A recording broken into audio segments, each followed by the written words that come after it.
ये आकाशवाणी रायपुर है। प्रादेशिक समाचार बुलेटिन के साथ मैं निशा नैयर।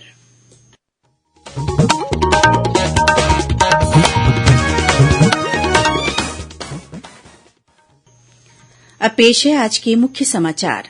छत्तीसगढ़ का 30वां जिला सारंगढ़ बिलाईगढ़ और 31वां जिला खैरागढ़ छुईखदान गंडई आज से अस्तित्व में आए। मुख्यमंत्री ने सारंगढ़ और खैरागढ़ में आयोजित समारोह में इन दोनों जिलों का किया शुभारंभ। कोरबा मेडिकल कॉलेज में शैक्षणिक सत्र 2022-23 से पढ़ाई शुरू हो जाएगी। नेशनल मेडिकल कमीशन ने 100 सीटों के लिए दी मान्यता। कृषि मंत्री ने कृषि विभाग के अधिकारियों को खेतों में जाकर फसलों की स्थिति देखने और किसानों को आवश्यक सलाह देने के दिए निर्देश। और सीमा सुरक्षा बल के अधिकारी इन दिनों प्रदेश के विभिन्न स्कूलों का भ्रमण कर विद्यार्थियों को बीएसएफ के बारे में जानकारी देने के साथ ही बीएसएफ को एक कैरियर के रूप में चुनने के लिए कर रहे हैं प्रेरित। अब समाचार विस्तार से। छत्तीसगढ़ का 30वां जिला सारंगढ़ बिलाईगढ़ और 31वां जिला खैरागढ़ छुईखदान गंडई आज से अस्तित्व में आ गए हैं। मुख्यमंत्री भूपेश बघेल ने सारंगढ़ और खैरागढ़ में आयोजित समारोह में इन दोनों जिलों का शुभारंभ किया।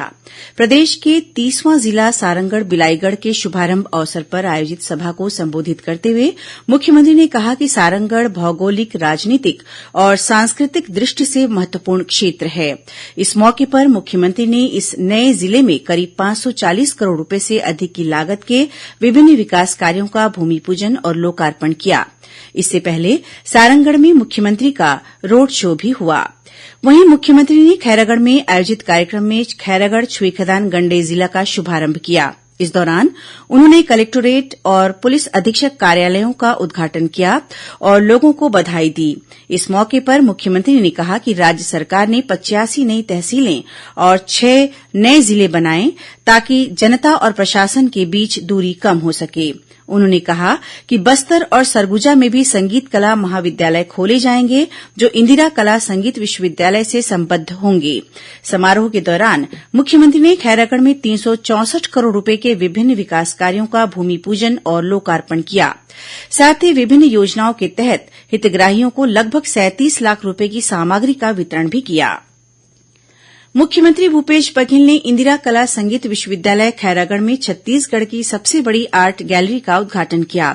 इंदिरा कला संगीत विश्वविद्यालय की इस भव्य और शानदार आर्ट गैलरी में विश्वविद्यालय के चित्रकला, मूर्तिकला, ग्राफिक्स, क्राफ्ट एंड डिजाइन तथा लोक संगीत और कला संकाय के छात्र छात्राओं द्वारा निर्मित उत्कृष्ट कलाकृतियों को प्रदर्शनी के लिए रखा गया है।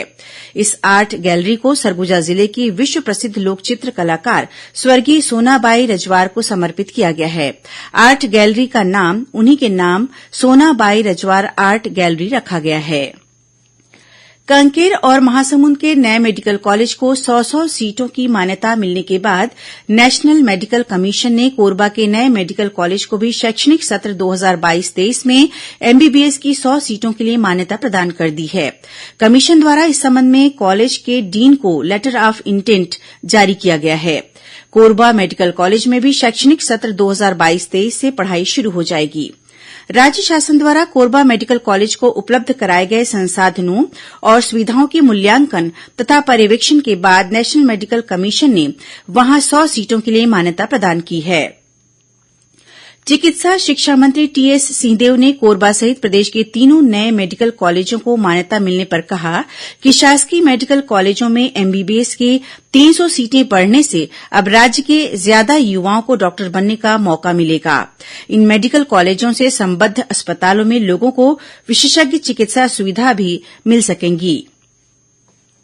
कृषि मंत्री रविन्द्र चौबे ने मंत्रालय में विभागीय अधिकारियों की बैठक लेकर खरीफ फसलों की स्थिति की समीक्षा की और आगामी रबी सीजन की तैयारियों के संबंध में दिशा निर्देश दिए।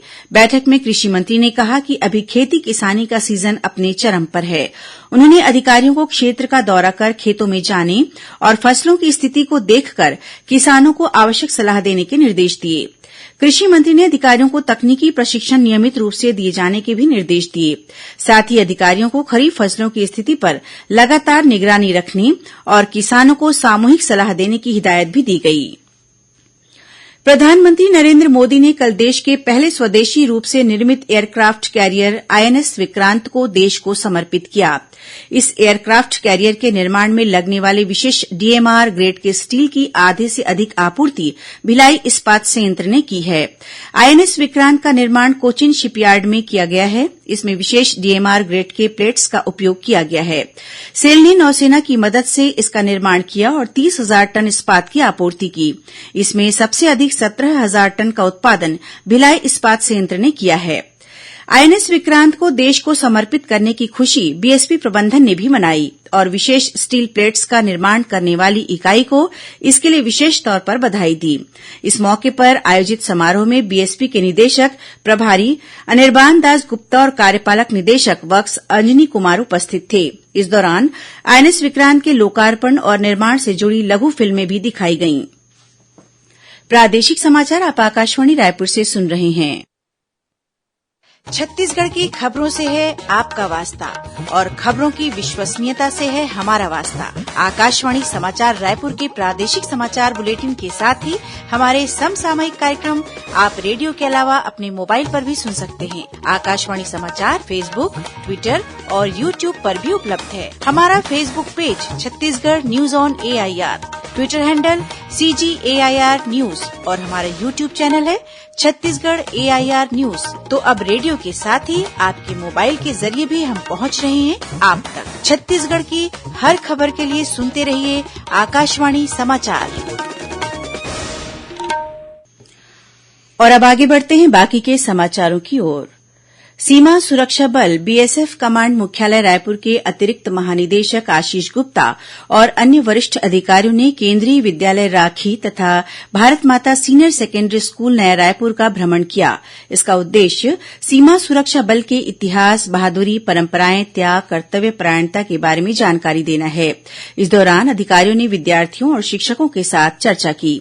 अतिरिक्त महानिदेशक श्री गुप्ता ने विद्यार्थियों से, विशेषकर छात्राओं से बीएसएफ को एक कैरियर के रूप में चुनने का आग्रह भी किया। इस अवसर पर बीएसएफ पर बनी एक चलचित्र का भी प्रदर्शन किया गया। साथ ही सीमा सुरक्षा बल द्वारा विद्यार्थियों को क्रिकेट और फुटबॉल किट भी प्रदान किए गए। वहीं भिलाई स्थित एक निजी स्कूल के परिसर में सीमा सुरक्षा बल द्वारा शिक्षक दिवस कार्यक्रम का आयोजन भी किया गया। इस कार्यक्रम में सीमा सुरक्षा बल के अधिकारी सहित स्कूल के शिक्षक और विद्यार्थी शामिल हुए।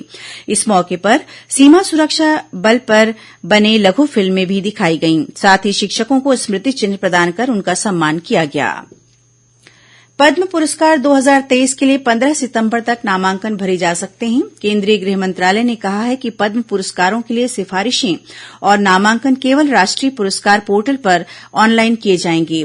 पुरस्कारों की घोषणा अगले वर्ष गणतंत्र दिवस के अवसर पर की जाएगी। श्रोताओं, प्रादेशिक समाचार एकांश का समसामयिक विषयों पर आधारित साप्ताहिक कार्यक्रम बातों बातों में इस बार फिट इंडिया अभियान से प्रेरित होकर हिमालय की चोटी पर तिरंगा फहराने वाली भिलाई की 53 वर्षीय पर्वतारोही सविता धपवाल से ली गई भेंटवार्ता प्रसारित की जाएगी। इसका प्रसारण आकाशवाणी केंद्र रायपुर द्वारा कल सुबह 9:30 पर किया जाएगा। इसे छत्तीसगढ़ स्थित आकाशवाणी के सभी केंद्र रिले करेंगे। श्रोताओं, आकाशवाणी के रायपुर केंद्र द्वारा कल शाम 6:30 से 6:35 तक जिले की चिट्ठी कार्यक्रम का प्रसारण किया जाएगा। समाचार एकांश के इस कार्यक्रम को छत्तीसगढ़ स्थित आकाशवाणी के सभी केंद्र रिले करेंगे। इस बार के अंक में बीजापुर जिले की गतिविधियों के बारे में जानकारी दी जाएगी। और अब कुछ खबरें संक्षेप में। राज्यपाल अनुसुईया उइके कल 4 सितंबर को नवा रायपुर अटल नगर स्थित भारतीय प्रबंध संस्थान में आजादी के अमृत महोत्सव के तहत स्वतंत्रता संग्राम में जनजातीय नायकों के योगदान विषय पर आयोजित कार्यक्रम में शामिल होंगी। राज्यपाल अनुसुईया उइके ने छत्तीसगढ़ भू राजस्व संहिता संशोधन विधेयक 2022 पर हस्ताक्षर कर दिए हैं।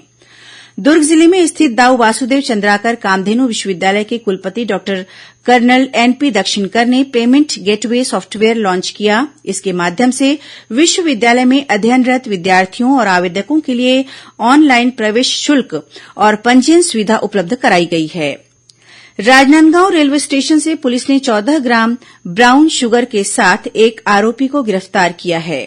जांजगीर चांपा जिले में कलतरा क्षेत्र के पकरिया गांव स्थित बांध में डूबने से एक व्यक्ति की मौत हो गई। राजनांदगांव जिले के छुरिया क्षेत्र के ग्राम लालूटोला के पास कार की टक्कर से मोटरसाइकिल सवार एक व्यक्ति की मौत हो गई। वहीं कुर्सी टिक्कुल के पास हुए सड़क हादसे में एक युवक की मौत हो गई। धमतरी जिले में अर्जुनी और साइबर पुलिस टीम ने सेहरा डबरी नाका के पास कार से गांजे का अवैध परिवहन करते हुए एक आरोपी को 51 किलो गांजा के साथ गिरफ्तार किया है। बरामद किए गए गांजे की कीमत 10 लाख रूपये आंकी गई है। छत्तीसगढ़ प्रदेश कांग्रेस कमेटी चिकित्सा प्रकोष्ठ की प्रदेश कार्यकारिणी घोषित कर दी गई है। महासमुंद जिले की बसना पुलिस ने चोरी की मोटरसाइकिल के लिए ग्राहक तलाशते हुए 2 आरोपियों को गिरफ्तार किया है। आरोपियों के पास से 7 मोटरसाइकिलें बरामद की गई हैं। बालोद जिले में बालोद गहन तिराहा के पास पुलिस ने एक कार से लगभग 15 किलोग्राम गांजा बरामद किया है। गांजे की कीमत लगभग 1.5 लाख रूपये बताई जा रही है। इस मामले में एक आरोपी को गिरफ्तार किया गया है। और बलरामपुर जिले के वाड्रफनगर क्षेत्र में वन विभाग और पुलिस की टीम ने एक ट्रक से अवैध रूप से परिवहन करते हुए लाखों रूपये की कत्था लकड़ी बरामद की है। अंत में मुख्य समाचार एक बार फिर। छत्तीसगढ़ का 30वां जिला सारंगढ़ बिलाईगढ़ और 31वां जिला खैरागढ़ छुईखदान गंडई आज से अस्तित्व में आए। मुख्यमंत्री ने सारंगढ़ और खैरागढ़ में आयोजित समारोह में इन दोनों जिलों का किया शुभारंभ।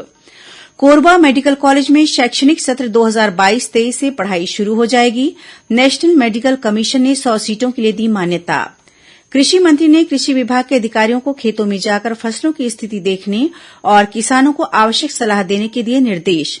और सीमा सुरक्षा बल के अधिकारी इन दिनों प्रदेश के विभिन्न स्कूलों का भ्रमण कर विद्यार्थियों को बीएसएफ के बारे में जानकारी देने के साथ ही बीएसएफ को एक कैरियर के रूप में चुनने के लिए कर रहे हैं प्रेरित। इसी के साथ प्रादेशिक समाचार बुलेटिन समाप्त हुआ। नमस्कार।